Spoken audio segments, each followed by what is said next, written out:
हाय। आपने सुना ही होगा एक्सेस नेक्टर पॉइजन्स। अब इसका क्या मतलब होता है? किसी भी चीज़ की जो अति होती है वो बुरी होती है। वेल हमारा जो क्वेश्चन है आइल्स राइटिंग टेस्ट 2 का आज हम वो डिस्कस करने वाले हैं which came on 8th February.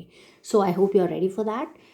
As usual, if you talk about listening was easy on 8th February. Reading, again, easy to, it was moderate to difficult. Reading, you have to work hard because it's not that easy. And if you talk about writing, task 1 was map. Now many students have this idea that map rarely comes, so they don't practice, so please don't do that. Now let's talk about the question which came. Parents should encourage children to study less and do more physical activities. Parents को बच्चों को motivate करना चाहिए कि वो physical activities ज़्यादा करें और पढ़ाई कम करें। किस हद तक आप इससे अग्री करते हैं, डिसअग्री करते हैं?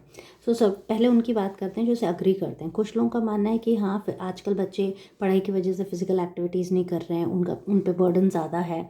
अगर वो फिजिकल एक्टिविटीज़ करेंगे तो उनका माइंड शार्प होगा, कॉन्सेंट्रेशन लेवल बढ़ेगा, तो ऑटोमेटिकली पढ़ाई अच्छी होगी।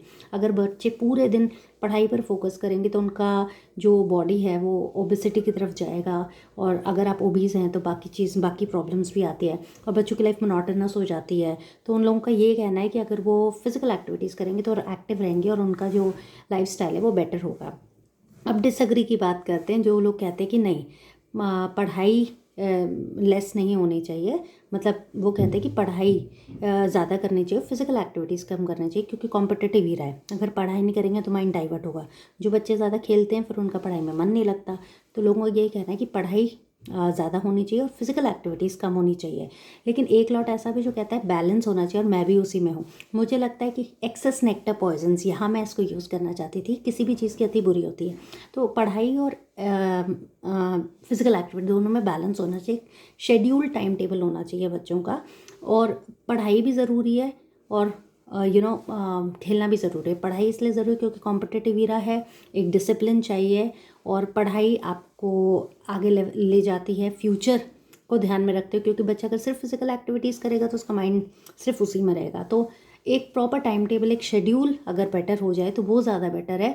दोनों कम ज़्यादा नहीं, और ये क्लास टू क्लास भी डिपेंड करता है। जो स्मॉल लेवल क्लासेस में हैं, जो किंडरगार्टन में हैं, या जो first second third fourth fifth तक हैं, वो खेल ज़्यादा सकते हैं और पढ़ाई लिमिटेड कर सकते हैं। लेकिन जैसे ही 5th 6th आता है फिर बैलेंस करना ज़रूरी है, क्योंकि उसके बाद आपका जो सिलेबस है वो बहुत ज़्यादा कम्बरसम हो जाता है। सो आई वुड सजेस्ट दैट दोनों में एक जो बैलेंस है वो ज़्यादा मेंटेन करना बहुत ज़रूरी है।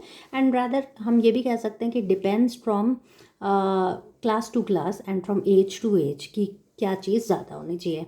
तो आप चाहें तो कम्प्लीटली अग्री कर सकते हैं, आप चाहें कम्प्लीटली डिसअग्री कर सकते हैं, या आप मेरी तरह ये भी लिख सकते हैं कि एक बैलेंस बेटर है। कॉम्प्लेक्स स्ट्रक्चर के लिए ऑल्दो का यूज़ करो, इफ़ का यूज़ करो, नॉट ओनली बट ऑल्सो का यूज़ करो। मतलब कॉम्प्लेक्स कंपाउंड के लिए व्हेन का, डिस्पाइट का, बट का, विच का, हु का, बिकॉज का, ड्यू टू दिस का, टू से एक सेंटेंस स्टार्ट करो, बाय से एक सेंटेंस स्टार्ट करो। That is really going to help you out. और ऐसा भी सेंटेंस बनाओ, playing sports leads to physical and mental development. इसका ऐसे बनता है, if children play sports it leads to physical and mental development. उसकी जगह मैंने लिख दिया playing sports helps in physical and mental development. I hope it was useful for you. Please do share, like and subscribe. Thank you.